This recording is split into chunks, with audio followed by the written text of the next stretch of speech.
হয়, আজি বৰপেটা বিধানসভা সমষ্টিৰ প্ৰায় 20,000তকৈও অধিক মহিলা উদ্যমিতাৰ পুঁজি লাভ কৰিলে। সমগ্ৰ অসমতে 12 লাখতকৈও অধিক মহিলা উদ্যমিতা পুঁজি লাভ কৰিবলৈ সক্ষম হৈছে। 15 ফেব্ৰুৱাৰীৰ আগতে আমি গোটেই অসমতে 32 লাখ মহিলাৰ মাজত মহিলা উদ্যমিতা অভিযানৰ পুঁজি আমি বিতৰণ কৰিম। বৃন্দাবনী বস্তুৰ কথা ক'লে 27ত আনিব, যেহেতু বৰপেটাতে সৃষ্টি হৈছিল, বৰপেটালৈ অনাৰ কিবা বৈজ্ঞানিক ব্যৱস্থা? ইয়াৰে বৈজ্ঞানিক ব্যৱস্থা মিউজিয়াম বনাব লাগিব, নহ'লে বৈজ্ঞানিক ব্যৱস্থা নহ'ব। আৰু ব্ৰিটিছ মিউজিয়ামে য'ত মিউজিয়াম হ'ব তেওঁলোকে আহি 26 চনত চেকিং কৰিব, টেম্পাৰেচাৰৰ পৰা লাইটলৈকে, তাৰ পিছতহে আমাক অনুমতি দিব।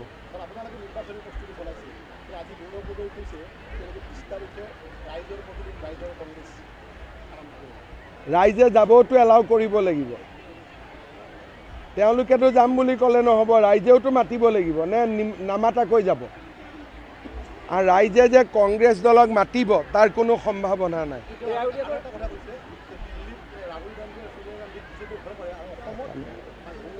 তাৰমানে ভয় মানে কাক বুজায়? মোদী ইলেকশ্যনত জিকি আছে, গতিকে মোদীয়ে ভয় কৰিব, আৰু কাক ভয় কৰিব? হাৰি থকাজনক ভয় কৰিব। এটা পাগল নহ'লে এনেকুৱা কথা কয় নেকি? মই ক'লোঁ নাই, ব্ৰেইনটো পাগল হ'ব লাগিব যে বিহাৰত এটাও চিট পোৱা নাই, গতিকে ৰাহুলক মোদীয়ে ভয় কৰিব। ব্ৰেইনটো নট থাকিব লাগিব নে নালাগিব? নট নাথাকিলেহে এনেকুৱা কথা ক'ব। ভাল কথা, ভাঙি দিলে হ'ল, মোৰনো কি যায়।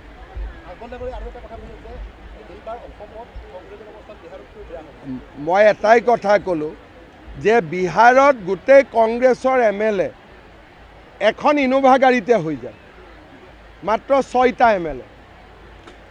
গতিকে আমাৰ অসমত কিজানি তাতকৈও বেয়া হয়। সেইকাৰণে এতিয়া ৰখি থাকক ইলেকশ্যনলৈকে। আমি এফালৰ পৰা এভিকশ্যন হৈ আছে, বৰপেটাৰো লিষ্ট আছে, ডাঙৰ এভিকশ্যনে হ'ব বৰপেটাত। মোৰ ক'বলগীয়া একো নাই, এইটো এটা ব্যক্তিগত কোম্পানী আৰু তেওঁলোকৰ মাজত কথা, ইয়াত চৰকাৰৰ ক'বলগীয়া একো নাই। কিন্তু যিটো কোম্পানীয়ে 108 চলাই আছে, এপ্ৰিলত তেওঁলোক পৰিৱৰ্তনো হ'ব। 20 তাৰিখ আহিব ন?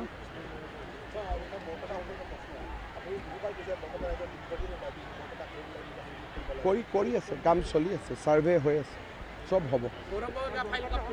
हाँ, जब आप रेडी हो जाएगा आ जाओ।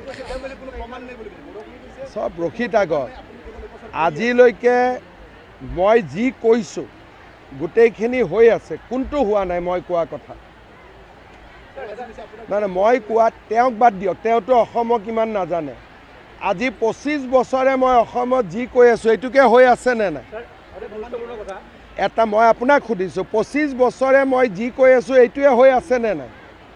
গতিকে অসমৰ মানুহে জানে মই যেতিয়া কথা কওঁ মই তাত গণ্ডগোল একো নাথাকে।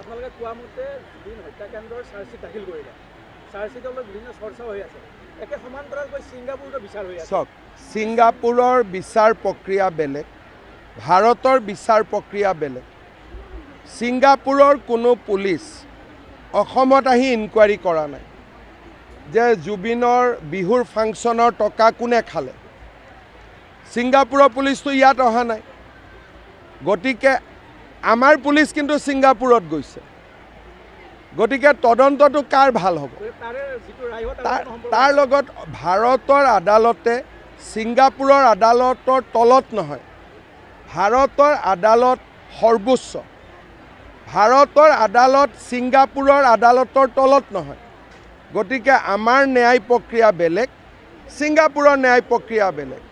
গতিকে এছাম লোক আছে খালি কনফিউজন কৰি থাকে, আৰু তেওঁলোকে আচলতে জুবিনে ন্যায় পাব লাগে নে নালাগে তেওঁলোকৰ মোৰ মাজে মাজে ডাউট হয়। তেওঁলোকে এতিয়া এটা কামতে লাগি আছে যে উইক পইণ্ট উলিয়াই দিয়ক যাতে আছামী কেইজন মুক্ত হৈ যায়। আমি আছোঁ আছামী কেইজনে শাস্তি পাব লাগে, কিবা যদি উইক পইণ্ট আছে হয়তো ক'বহে নালাগে যাতে আছামী কেইজনে শাস্তি পায়। কিন্তু তেওঁলোকে যি ধৰণে কৈ আছে তাৰ পৰা কি বুজা যায় যে আছামী কেইজন মুক্ত হ'ব লাগে আৰু মুক্ত হ'লে হিমন্ত বিশ্ব শৰ্মাক ধৰিম। তেওঁলোকৰ টাৰ্গেটটো জুবিন গাৰ্গ নহয়, তেওঁলোকৰ টাৰ্গেটটো হিমন্ত বিশ্ব শৰ্মা। ইয়াতকৈ দুখৰ কথা কি হ'ব পাৰে? আজি ইমান ভাল তদন্ত হ'ল, আজিলৈকে জেলৰ পৰা অপৰাধী ওলাব পৰা নাই। কংগ্ৰেছৰ দিনত যিমান ক্ৰাইম হৈছে সকলো অপৰাধী 2 মাহত বেল পাইছে। তৰুণ গগৈৰ দিনত, হিতেশ্বৰ শইকীয়াৰ দিনত ডাঙৰ ডাঙৰ দুৰ্ধৰ্ষ অপৰাধীও 2-2.5 মাহত বেল পাইছে, কিন্তু আমিতো বেল পাব দিয়া নাই। সেইকাৰণে মোৰ সম্পূৰ্ণ আদালতৰ ওপৰত বিশ্বাস আছে। ভাৰতৰ আদালতে ন্যায় দিব আৰু ভাৰতৰ আদালত ছিংগাপুৰৰ আদালতৰ অধীনত নহয়। তেনেকুৱা আলোচনা এতিয়ালৈকে হোৱা নাই, কিন্তু মিত্ৰজোঁটেও ইলেকশ্যন খেলিব, আমিও খেলিম, মিলা মিছাকৈতো চবত খেলিবই লাগিব। মোৰ ইমান টেনশ্যন নাই। UDF কংগ্ৰেছৰ কথালৈ মোৰ ইমান টেনশ্যন নাই, গতিকে মই সেইবিলাক প্ৰশ্নৰ উত্তৰ দিবৰ কাৰণে মই বিচাৰিয়ে নাপাম। হ'ব, থেংক ইউ।